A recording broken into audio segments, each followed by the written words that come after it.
चीचावतनी से भाई गुलजार अहमद साहब ने सवाल लिखा है।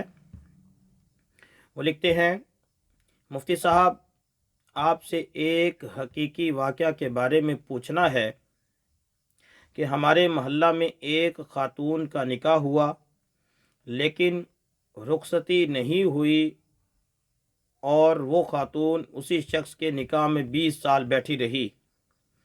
फिर आखिर नौबत तलाक तक आ गई और उस खातून को 20 साल बाद उसके खामद ने तलाक दे दी। तो क्या इस औरत पर इद्दत गुजारना लाजिम है? इस औरत का आगे एक दूसरा रिश्ता आ गया है, लेकिन पहली तलाक हुई को अभी 15 दिन गुजरे हैं। अब ये क्या करें? गुलजार अहमद।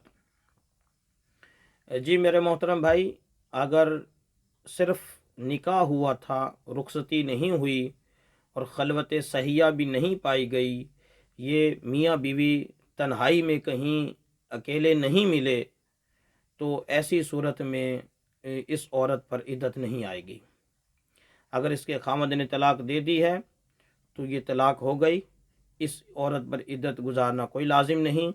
और जो आपने लिखा कि इसका एक दूसरा रिश्ता आ गया है, तो जहाँ अगर वहाँ ये करना चाहते हैं तो ये अभी से कर सकते हैं, इसमें कोई कबाहत नहीं, चूँकि इस पर इद्दत सिरे से है ही नहीं। जब इद्दत नहीं तो इंतज़ार की कोई ज़रूरत नहीं, आगे वो रिश्ता करना चाहें तो अभी से कर सकते हैं।